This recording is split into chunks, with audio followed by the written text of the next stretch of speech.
Bienvenue sur Lumière de Vie, une chaîne qui va t'apporter de la lumière dans ta vie. Aujourd'hui, nous allons parler d'un sujet sensible mais essentiel, le mariage.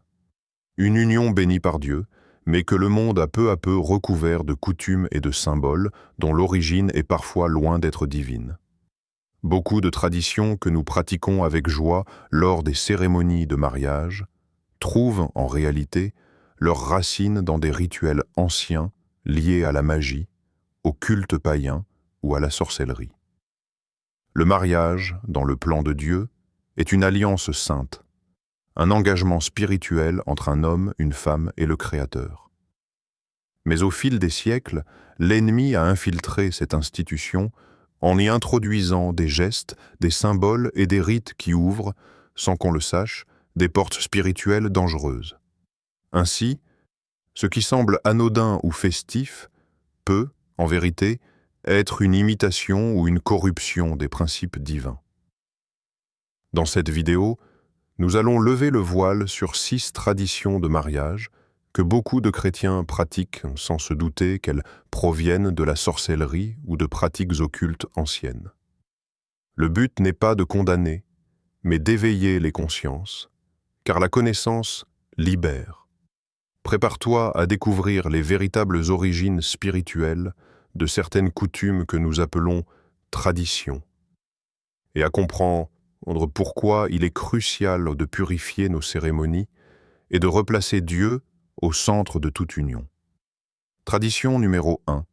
Le voile de la mariée, symbole de pureté ou rituel occulte.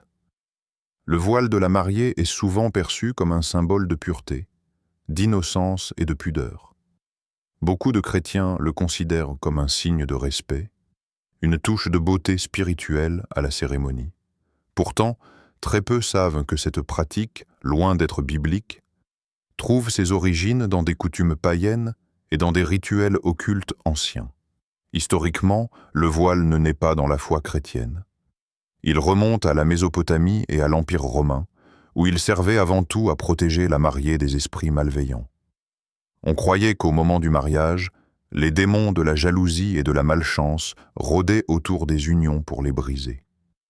Le voile devait alors cacher la femme afin que les esprits ne la reconnaissent pas. Il s'agissait donc d'un rite de dissimulation et de protection magique, et non d'un geste spirituel inspiré par Dieu.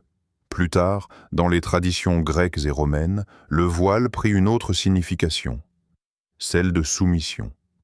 Il représentait le transfert de propriété de la femme, passant du père à l'époux. Ce geste, pourtant présenté comme honorable, cachait une logique humaine et non divine, une logique où la femme perdait sa liberté spirituelle sous l'apparence d'un acte sacré. Dans la Bible, nous ne trouvons aucune mention d'un voile utilisé lors des mariages pour symboliser la pureté. Les femmes pieuses comme Rebecca, Rachel ou Ruth ne se sont jamais couvertes le visage pour se marier. Le voile biblique évoqué dans les Écritures a une toute autre fonction. Il symbolise la prière, la consécration et la présence de Dieu, comme dans 1 Corinthiens 11. Mais jamais il n'est utilisé comme un objet rituel pendant une cérémonie de mariage. Ce que beaucoup ignorent, c'est que le voile, dans les traditions occultes, servait aussi d'écran spirituel. Certains rituels de mariage païens utilisaient le voile pour invoquer la bénédiction de déesses de la fertilité comme Isis, Héra ou Aphrodite. On pensait que la mariée, voilée, passait symboliquement sous la protection de ces divinités avant d'être livrée à son mari. Autrement dit, le voile marquait une forme de pacte spirituel invisible, où l'union n'était plus bénie par Dieu, mais placée sous d'autres influences. Aujourd'hui encore, beaucoup de chrétiens perpétuent cette pratique sans en comprendre l'origine. On reproduit un geste ancestral sans se demander quel esprit l'a inspiré au commencement. Ce n'est pas parce qu'une tradition semble belle ou romantique qu'elle est sainte. Satan aime se déguiser en ange de lumière. Et c'est souvent dans les coutumes les plus charmantes qu'il cache ses plus grands pièges.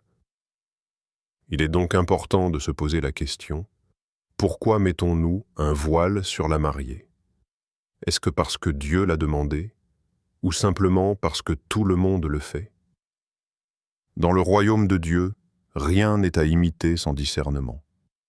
Le vrai symbole de pureté ne se trouve pas dans un morceau de tissu, mais dans un cœur purifié par la parole et le Saint-Esprit. Les croyants sont appelés à se détacher des traditions humaines pour revenir à la vérité. Si le voile a pour toi une valeur esthétique, libre à toi de l'utiliser sans signification spirituelle. Mais si tu le portes en croyant qu'il protège ou sanctifie ton mariage, sache que tu t'appuies sur un symbole païen. La seule couverture spirituelle légitime du mariage est la présence de Dieu lui-même. Le mariage chrétien n'a pas besoin de voile ni de symboles hérités de cultes anciens. Il a besoin de la lumière de la vérité, d'un engagement sincère et d'une alliance basée sur la foi et la fidélité. Tradition numéro 2. Le lancer du bouquet, un rituel de divination déguisé. Parmi les moments les plus attendus d'un mariage, il y a celui du lancer du bouquet. Un instant joyeux, plein de rires et de cris, où les jeunes femmes célibataires se bousculent pour attraper les fleurs de la mariée. On dit que celle qui attrape le bouquet sera la prochaine à se marier. Une tradition amusante, diront certains. Mais derrière ce geste apparemment anodin, se cache une pratique spirituelle ancienne qui n'a rien à voir avec la bénédiction divine. Cette coutume trouve son origine dans les anciens rites européens liés à la chance, au destin et à la fécondité. À l'époque médiévale, on croyait que certains objets appartenant à la mariée portaient ce bonheur. Ses fleurs, sa robe ou même un morceau de son voile étaient perçus comme des talismans capables d'attirer l'amour ou de garantir un futur mariage. Les invités, surtout les femmes célibataires, tentaient alors de s'emparer d'un fragment de la mariée pour recevoir, selon la croyance, une portion de sa chance matrimoniale. Mais face à ces comportements parfois envahissants, les mariés ont commencé à lancer volontairement leur bouquet afin de détourner l'attention. Avec le temps, ce geste est devenu un rituel institutionnalisé, associé à la superstition selon laquelle celle qui attrape les fleurs verrait son destin amoureux se réaliser. Or, ce principe repose clairement sur la divination, une croyance selon laquelle un acte symbolique peut influencer le futur sentimental d'une personne. Et la divination, selon la Bible, est une abomination devant Dieu. Dans Deutéronome 18, versets 10 à 12, le Seigneur condamne toutes les formes de prédiction du destin, de tirage au sort spirituel ou de rituels cherchant à influencer le futur. Pourtant, sans le savoir, des milliers de chrétiens participent à ce jeu en riant, ignorant qu'ils reproduisent un ancien rituel païen destiné à consulter la chance et non la volonté de Dieu. Dans les sociétés païennes, les fleurs elles-mêmes avaient un rôle spirituel. Certaines espèces étaient utilisées dans les rituels d'amour, d'autres dans les incantations de fécondité. L'acte de lancer un bouquet représentait le transfert symbolique d'une énergie de bonheur conjugal vers une autre femme. C'est un geste qui, dans le monde spirituel, ouvre la porte à des influences invisibles, car il associe le mariage à des forces de destin, de sort et de chance, au lieu de le placer sous la grâce et la direction du Saint-Esprit. En réalité, Dieu ne fonctionne pas par hasard ni par chance. Il agit par alliance, par foi et par obéissance. La bénédiction du mariage ne se transmet pas en attrapant un objet, mais en marchant dans la pureté, la prière et la fidélité à la parole. En participant à ce genre de rituel, même de manière inconsciente, on valide une logique spirituelle contraire à la foi chrétienne, celle où le futur amoureux dépend d'un symbole matériel et non de Dieu. Beaucoup de croyants justifient cette tradition par l'argument de la simple fête. Mais le monde spirituel ne fait pas la différence entre jeu et rituel lorsqu'un acte reproduit les codes d'un culte ancien. Ce n'est pas le rire qui compte, mais l'origine et le sens spirituel du geste. C'est pourquoi la vigilance est essentielle. Certaines pratiques, même légères, rattachent inconsciemment nos célébrations à des principes occultes. Un mariage chrétien doit être un lieu de sanctification, pas de superstition. Au lieu de jeter un bouquet pour transmettre la chance, pourquoi ne pas offrir une prière pour les célibataires, en demandant à Dieu de les conduire vers la bonne personne selon sa volonté? Ce serait un geste d'amour véritable, guidé par le Saint-Esprit, et non par une croyance héritée de la magie populaire. Souviens-toi, ce n'est pas le bouquet d'une autre femme qui prépare ton mariage, mais l'obéissance et la foi dans le plan de Dieu pour ta vie. Le lancer du bouquet, si romantique qu'il paraisse, n'est qu'un déguisement spirituel d'un ancien rituel de divination.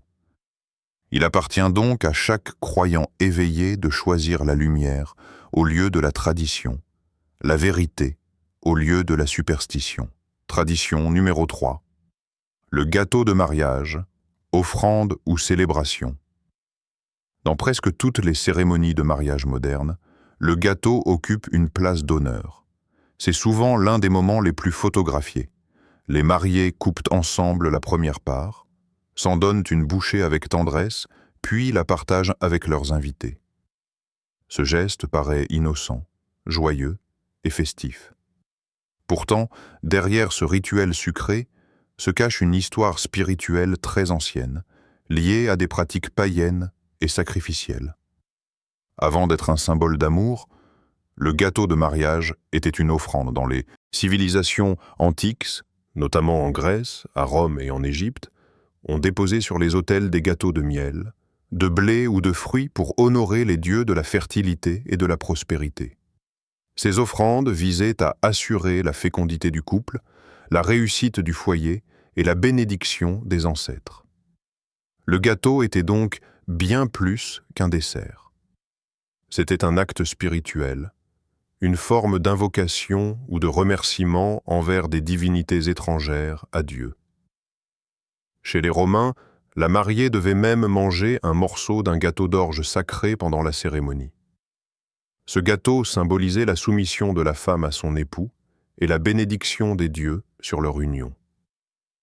Dans certaines cultures européennes plus tardives, on plaçait des morceaux de gâteau sur la tête de la mariée, en signe de prospérité. Dans d'autres, on brisait un pain sucré au-dessus de sa tête pour attirer la chance. Ces gestes n'étaient pas de simples traditions culinaires. Ils étaient des rituels de bénédiction magique visant à sceller spirituellement le mariage. Quand le christianisme s'est répandu, beaucoup de ces coutumes païennes ont été intégrées dans les cérémonies chrétiennes, mais vidées de leur sens initial. Le problème, c'est que l'origine spirituelle demeure. Même si l'intention a changé, le symbole garde une trace de son ancien rôle d'offrande. Ce qui, dans la Bible, relève du sacrifice à Dieu, ne peut être confondu avec une offrande à des divinités ou à la chance. Dans les traditions occultes, le gâteau symbolise la consommation d'un pacte. Le fait que les mariés partagent ensemble la première part représente, dans certaines croyances, l'union de leurs âmes et la fusion de leurs énergies sous une bénédiction spirituelle. Dans d'autres, le fait de servir ensuite les invités évoque la distribution de la bénédiction, c'est-à-dire une diffusion d'énergie dans le cercle familial et amical. Ces concepts n'ont rien de biblique.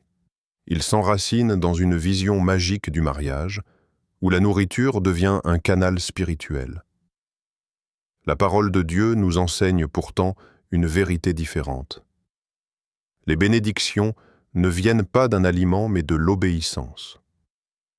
Le prophète Samuel dit « L'obéissance vaut mieux que les sacrifices » 1 Samuel 15, 22. Ce que Dieu cherche, ce n'est pas une offrande matérielle, mais un cœur soumis à sa volonté. Quand un mariage s'appuie sur des symboles anciens sans discernement, Ils risquent de reproduire inconsciemment des gestes que le monde spirituel interprète comme des actes d'alliance. Cela ne veut pas dire qu'un chrétien ne peut pas avoir de gâteau à son mariage. La différence se trouve dans l'intention spirituelle. Si le gâteau est un simple dessert, une expression de joie et de partage, il n'y a aucun mal. Mais si on lui attribue une valeur symbolique, bénédiction, fertilité, chance ou réussite, alors on entre dans un territoire spirituel dangereux. Dieu ne bénit pas les rituels. Il bénit la foi et la vérité. Il est temps que les enfants de Dieu réapprennent à séparer la célébration de la consécration. On peut célébrer un mariage avec beauté, créativité et joie, sans reproduire des rites qui viennent d'un héritage spirituel étranger. La véritable bénédiction d'un mariage ne se coupe pas en parts. Elle se vit chaque jour dans la fidélité, la prière et la présence du Saint-Esprit. Le gâteau de mariage n'est donc pas mauvais en soi. Ce qui pose problème, c'est le sens spirituel qu'on lui prête. Tant que nous ne remettons pas Dieu au centre, même les traditions les plus douces peuvent devenir des pièges d'enchaînement spirituel. Tradition numéro 4. La danse des mariés, quand la joie devient invocation. Le moment de la danse des mariés est si souvent considéré comme l'un des plus beaux de la cérémonie. Les invités regardent, émus, les nouveaux époux s'enlacer sur une musique douce, ou se réjouissent lorsque la fête s'enflamme et que tout le monde rejoint la piste. Mais ce que peu de gens savent, c'est que certaines danses et certaines musiques utilisées dans les mariages ont des racines profondément spirituelles et souvent très éloignées de la lumière de Dieu. Dans de nombreuses cultures ici anciennes, la danse n'était pas qu'un simple divertissement. Elle faisait partie intégrante des rituels religieux et magiques. Les peuples païens dansaient pour invoquer des divinités, attirer la pluie, célébrer la fertilité ou encore honorer les esprits des morts. Chaque mouvement, chaque rythme, chaque percussion avait une signification spirituelle précise. Or, avec le temps, ces gestes se sont mêlés à la culture populaire, jusqu'à devenir des formes d'expression dites artistiques. Aujourd'hui encore, dans plusieurs mariages, certaines danses reprennent inconsciemment les codes de ces anciens rituels. Mouvements suggestifs, rythmes tribaux, musiques exaltées. Ce n'est pas un hasard si, dans la Bible, la danse est souvent associée à la louange ou à l'adoration, qu'elle soit pour Dieu ou pour des idoles. Rappelle-toi du peuple d'Israël qui, autour du veau d'or, mangeait, buvait et se levait pour danser. Exode 32:6. Leur danse n'était pas une fête innocente. C'était un acte d'invocation spirituelle, une forme d'adoration détournée. De la même manière, lorsque la musique d'un mariage n'exalte plus la joie pure, mais la sensualité, la provocation ou la glorification du monde, elle change de nature. Les esprits se nourrissent de ce que nous invoquons. Quand un couple de croyants ouvre sa fête à des musiques imprégnées de paroles impures, d'orgueil ou de rébellion, il ouvre aussi une porte spirituelle. Ce qui devait être un moment de joie devient alors une plateforme d'influence spirituelle négative. Il ne s'agit pas ici d'interdire toute danse. La Bible mentionne des danses saintes, comme celle de Myriam célébrant la délivrance d'Israël, ou celle du roi David dansant devant l'arche de l'Éternel. Mais dans ces cas, la danse était une expression d'adoration et de gratitude envers Dieu, non un spectacle centré sur la chair ou les émotions. La différence entre la danse biblique et la danse charnelle réside dans l'intention du cœur. L'une glorifie Dieu, l'autre attire l'attention sur soi. Le danger pour les mariages modernes, c'est que la danse des mariés est souvent accompagnée de musique séculière imprégnée d'émotions contraires à la sainteté. Mélancolie, sensualité, idolâtrie de l'amour humain. Pourtant, la Bible enseigne que l'amour conjugal doit refléter l'union entre Christ et l'Église. Éphésiens 5, 25 à 27. Comment ce symbole peut-il demeurer pur si la cérémonie reproduit les gestes ou les sons du monde?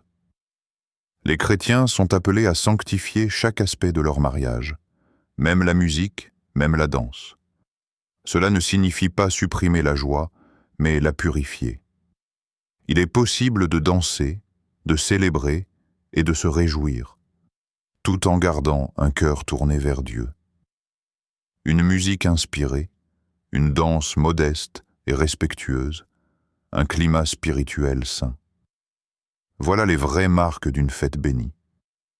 La danse des mariés ne devrait pas être une imitation du monde, mais une louange en mouvement, un moment de reconnaissance envers celui qui unit les cœurs. Ce qui commence dans la prière finit dans la gloire, mais ce qui commence dans la chair finit souvent dans la confusion.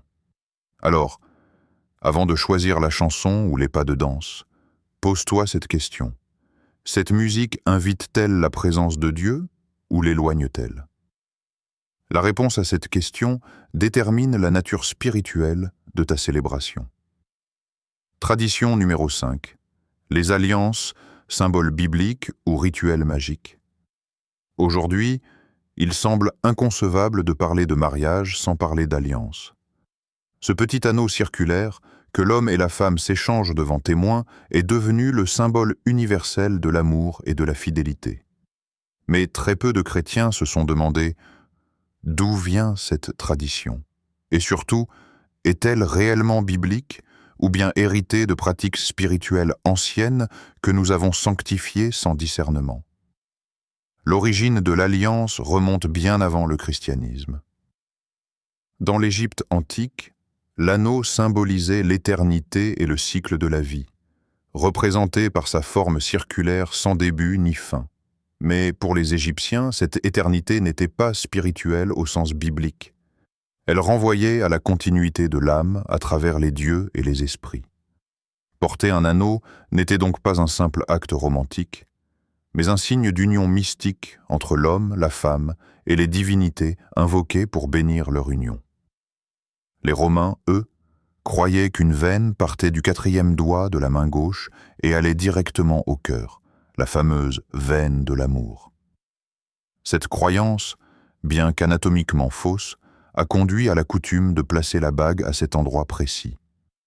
Ce geste avait aussi une signification spirituelle. L'anneau agissait comme un sceau, censé protéger le lien d'un regard ou d'une influence maléfique. En réalité, il s'agissait d'un rituel de protection magique. Dans plusieurs traditions païennes, les anneaux servaient également dans les serments et les pactes. On échangeait un cercle en métal pour symboliser une alliance éternelle avec une entité, un esprit ou un autre être humain. Cette symbolique du cercle, sans début ni fin, était utilisée pour figurer l'union indissoluble entre le visible et l'invisible.